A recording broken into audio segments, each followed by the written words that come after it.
Alright y'all, welcome back to the channel and to some more turkey patterning, and today we've got a new setup that you guys have seen on the channel, but we've never actually turkey patterned with it. So I'm definitely excited to see what this combo can actually do, because at least the shell and choke we know work very well together, but with this being a new setup, how is it going to do with them? Definitely excited to see what kind of results we can get. But as for the shell I've got here today, I brought out some more of these Winchester Longbeard XR shells. These ones are the 12 gauge 3-inch 1 7/8 ounce payload of number 6s, moving about 1,050 feet per second. And we know that these are some fantastic performers through everything we've ever tested them through. So I don't expect anything different from today's setup, but it is new. So we got to try them and see what we can get out of them. And as for today's setup, I brought out this guy. Now, some of you guys have probably seen this before. This is my Remington 870 Special Purpose. This is typically my slug gun with the 18.5-inch rifle barrel, but I recently picked up a 24-inch Carlson's replacement barrel for it. And of course, it's threaded for rim choke, so now we essentially can have a turkey gun out of it as well. And as for the choke I brought out to start with here, this is my Kicks Gobblin Thunder 655 constriction. And this choke from my 1187 with the Longbeard 6s has always done extremely well for me. It's one of the best patterning lead setups that I've tested personally. So how will it work through this brand new Carlson's 24-inch barrel on the Remington 870 today? I expect pretty good results, but we don't know until we try it. But as for the test today, everything's set up the same as usual. The turkey paper's at 40 yards, and I've got the chronograph so we can get our velocity results out of the shell. So let's get you guys to view this target and head over here and take the shot and just see how the 870 with the Carlson's barrel does with the Longbeard 6s and this Kick 655 today. I expect some good results, but let's head over here and take the shot and see what we get.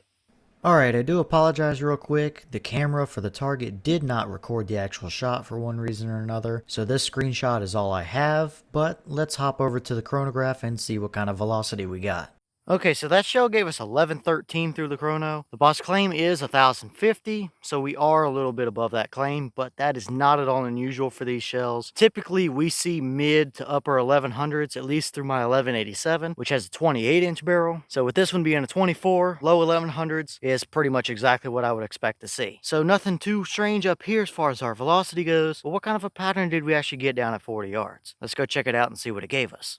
Alright, so now we're down here at our 40-yard paper, and this is what we got. And very obviously here, we were pretty high on the paper, but that's why we use the backers, so we can still see our patterns. And for reference, I did take a practice shot with this brand new barrel to see where it hit with some just 7.5 Winchester birdshot, and it did shoot a little bit high at 30 yards with a full choke. So I purposely aimed about right at the bottom edge of that turkey paper to try and get it pretty centered up, and we still hit pretty high. So with that being a new barrel on that shotgun, I may just have to get used to it a little bit, or just put a little bit different bead on it or something. No big deal, we'll get that zeroed in. But either way, as you can see here, that is an absolutely devastating pattern. The core is just a solid, just softball of pellets, and it does give you a little bit of leeway around the edges while not being completely blown all over the place either, for this being lead 6s and a little bit tighter 655 choke. So if that was centered up, that would be absolutely devastating. Now I will do a little bit of editing magic and pause right here and draw what would be the equivalent of a 10-inch circle around that actual pattern there, so you guys can see what the core looks like. But either way, as you can see, it would be just nothing short of devastating if we had that centered up. Now moving out here, we do have a couple of flyers. There's one all the way over there on the right edge and one over here on the left edge as well. That's not at all surprising for a lead number 6 shell and going through a much tighter choke, but I really wish we could have centered that up a little bit better. And for the people already commenting that why don't I just take a second shot, this would normally be a case of me just putting a new sheet of paper up and taking a second shot and not even showing it in the final video to get it centered up for you guys. But that was my last one of these shells, so I kind of wanted to get it done one way or the other to see what it could do. But again, that's why we use the backers, so we can actually see our pattern. But I don't know that there's really a whole lot more we can say about that pattern. The central core 10-inch circle area is absolutely devastating. It gives us a little bit of leeway around the edges that is still pretty even and uniform. As soon as we get outside of that core, it's not super stringy or blown all over the place, and I definitely think that would be absolutely devastating devastating on a turkey out to 40 or 45 yards. Seems like I've been saying this a lot recently, but that is once again a pattern that you would clearly run out of energy with before you would actually run out of pattern capability. But I think we're off to a pretty nice start with that 870 and that new Carlson's barrel. We'll just have to get it zeroed in where it's hitting point of aim and do a bunch more testing with it and see what kind of results we can get. But this is clearly a very nice pattern that I don't think we can complain one bit about.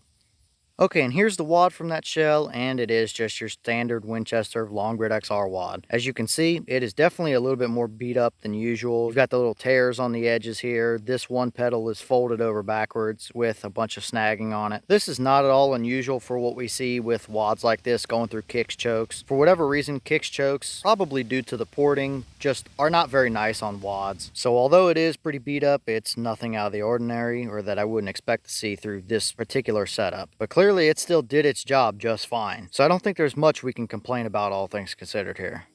All right, y'all. Well, what did you think about that performance right there? That is clearly a pretty ridiculous looking pattern. I wish it was more centered up, and I definitely tried to get it more centered up, but this is a new barrel that might just take a little bit of me getting used to. I had the beads lined up the same way that I always do with every other shotgun that I've got. So this barrel might just be a candidate for putting a little bit different bead sight on it or something like that. Either which way, that is still a pretty devastating pattern, and that's why we use the backers, so we can still see a pattern like that. I expected to see some pretty nice performance out of this combo today, and I think it did pretty much exactly what I thought it was going to do. That's a pattern I wouldn't be scared in the slightest to hunt with. Might get a little bit tricky in at really tight close ranges, but coming into it, that's pretty much the kind of pattern that I expected to see. But as always, leave your thoughts down in the comments. Is that about what you expected? Were you a little surprised one way or the other? Have you tested any of the Longbeard 6s through an 870 or the Kicks 655? And if so, what kind of results have you seen from it? And maybe is there another shell or choke combo that you might want to see through it? Let me know all that down in the comments. But with that being said, I've got some more testing to get done for you guys, so I'm going to get back to it. As always, we got the channel Instagram as well as the mailbox where you can send stuff if you'd like. All that information will be in the description down below if you're interested in it. But I'm going to get back to it, so I'll see y'all in the next one.